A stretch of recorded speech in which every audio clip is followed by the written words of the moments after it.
Jumpa lagi dengan saya Eros Perwita di channel The Investor, channel yang mengupas tentang dunia saham.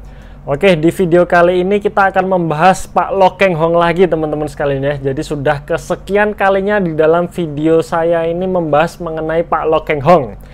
Tapi sebelum kita membahasnya, teman-teman silahkan subscribe dulu bagi yang belum subscribe ya. Dan teman-teman kunjungi juga website saya di investor.id. Dapatkan ebook analisa saham saya karena saya sudah menganalisa 50 saham di mana masing-masingnya sudah saya tentukan ya, harga wajar sahamnya itu di berapa sehingga bisa dijadikan acuan ya untuk kita berinvestasi saham. Teman-teman bisa dapatkan di website saya di investor.id atau tinggal klik linknya di dalam deskripsi di video ini ya. Tonton video ini sampai selesai.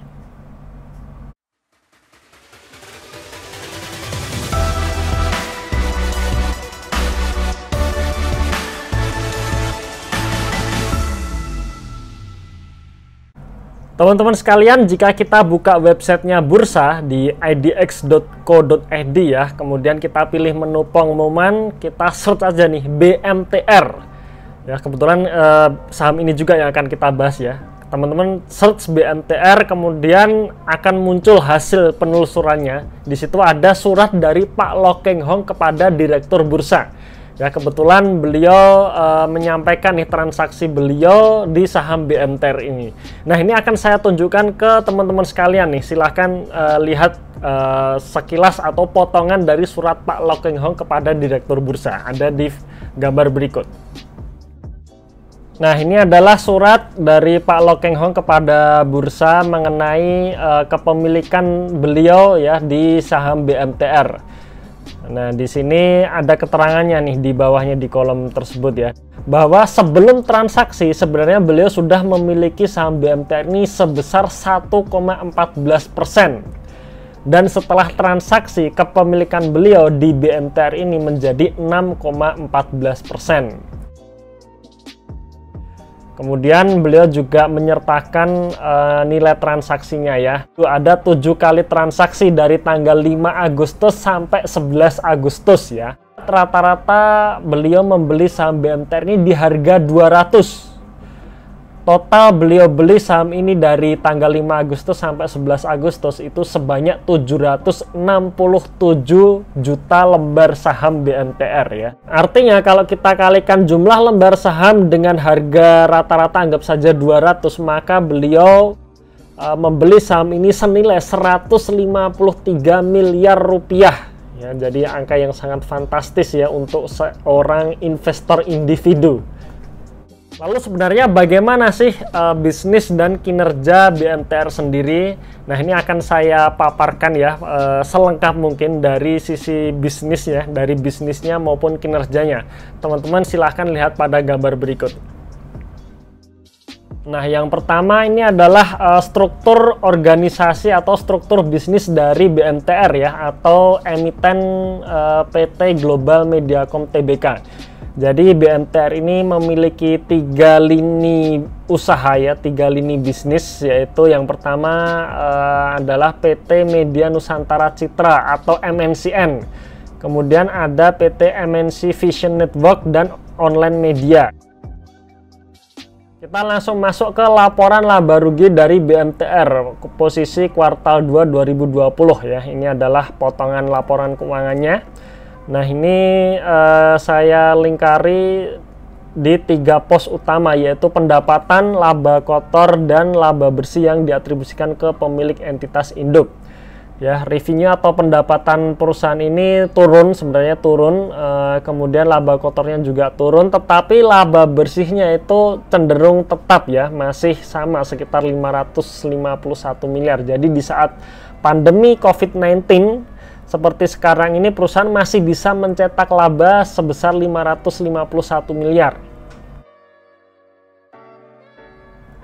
Nah, kalau kita breakdown lagi pendapatan dari BMTR ini paling besar adalah iklan ya. Di situ iklan ada non digital dan digital. Kalau kita total sekitar 3,8 triliun ya, 3,7 sampai 3,8 triliun. Kemudian ada konten, ada TV berbayar dan broadband dan lainnya. Nah, iklan non-digital maupun digital ini adalah pendapatan dari MNCN. Jadi bisa dikatakan 60% revenue dari BMTR ini disumbangkan oleh MNCN. Dan ini adalah historis revenue dari BMTR ya. Jadi kalau kita lihat sebenarnya tidak tumbuh signifikan. Ya, tapi tetap tumbuh ya, jadi kisaran 10 triliunan ya, 10 triliun sampai menjadi 11 triliun di tahun 2018, naik menjadi 12 triliun di tahun 2019. Dan kemungkinan kalau kita proyeksikan sampai akhir tahun 2020, maka revenue-nya akan berkisar di angka 11 triliunan. Kemudian kita lihat historis dari net profit. Ya, net profit dari BMTR sejak tahun 2015 sampai 2019 net profitnya selalu naik dari 52 miliar menjadi 200 miliar, bahkan di tahun 2019 menyentuh angka 1,4 triliun rupiah. Kuartal 1 2020 ini menembus 550 miliar. Jadi kalau kita proyeksikan sampai akhir tahun, kita kalikan 2 saja, itu berarti menyentuh angka 1,2 miliar rupiah ya, kira-kira 1,2 miliar rupiah. Artinya ya secara growth itu masih naik. Kemudian kita lihat sejarah pembagian dividen dari BMTR. Nah, di tahun 2014 dan 2015 perusahaan cukup royal dengan pemegang sahamnya ya. Hal ini ditunjukkan dari dividen payout ratio-nya yang mencapai 50%. Tetapi menuju ke 2016 sampai 2018 dividen payout rasionya itu turun ya. Sebenarnya tidak turun, di tahun 2016 itu dividen payout rasionya 133% ya. Tetapi karena laba bersihnya turun di tahun 2015, maka dividen per sahamnya itu juga kecil, hanya Rp5 per lembar. Kemudian tahun 2017 juga sama ya, tahun 2018 dividen payout ratio-nya turun menjadi 14% dan jumlah dividen per sahamnya itu juga sama, kurang lebih Rp5 per lembar saham. Tapi untuk tahun 2019 dan tahun 2020 ini perusahaan tidak membagikan dividen. Nah, seharusnya kalau kita lihat laba bersih yang selalu naik tetapi perusahaan tidak membagikan dividen, berarti larinya seharusnya ke saldo laba yang ujung-ujungnya harus menaikkan ekuitas. Nah, sekarang kita lihat ekuitas dari perusahaan BMTR ini.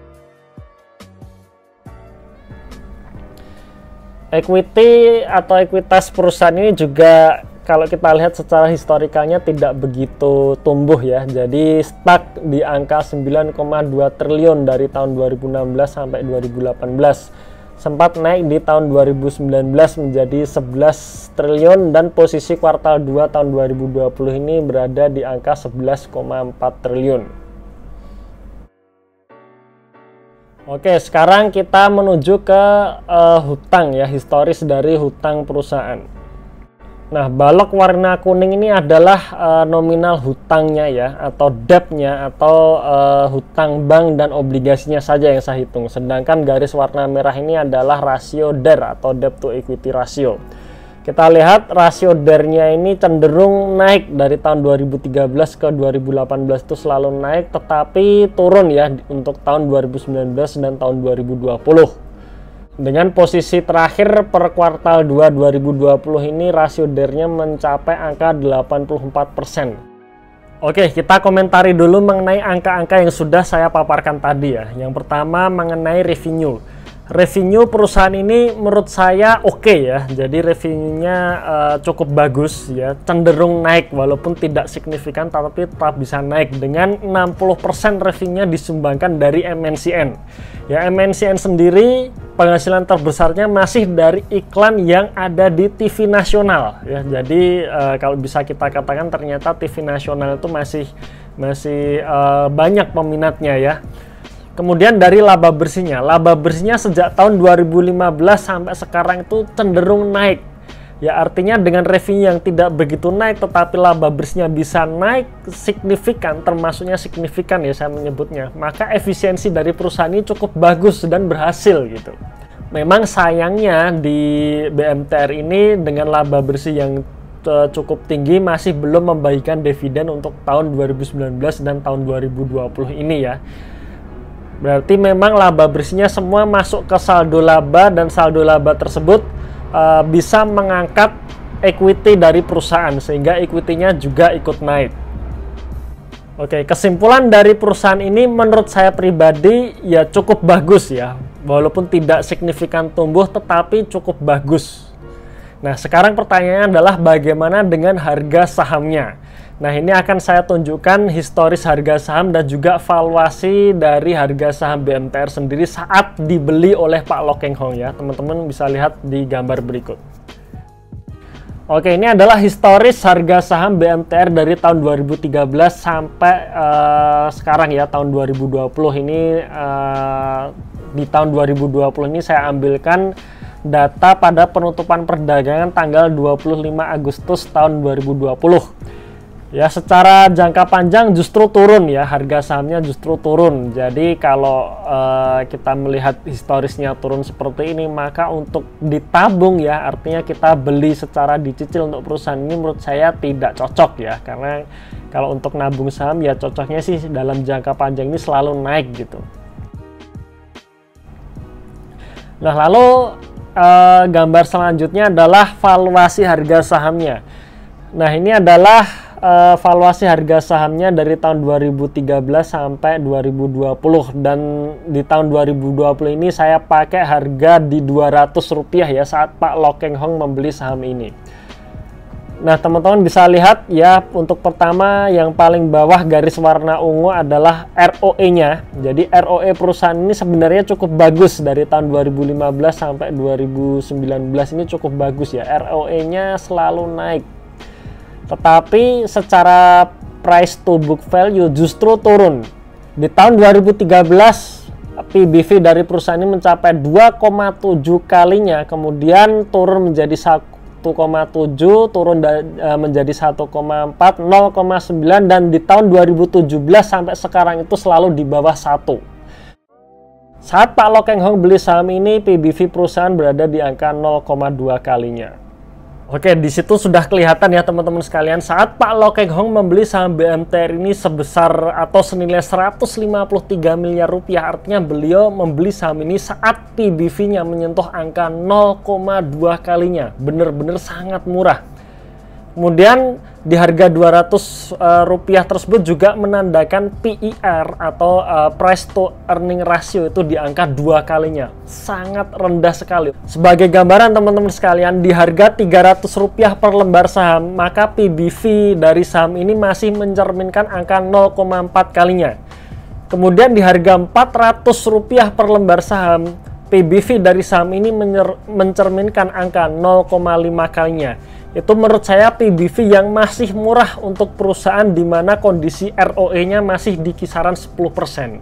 Kalau kita naikkan saja menjadi 1 kali PBV dari saham ini, maka seharusnya harga saham BMTR ini adalah sebesar Rp750. Jadi menurut saya disitulah seharusnya harga wajar sahamnya.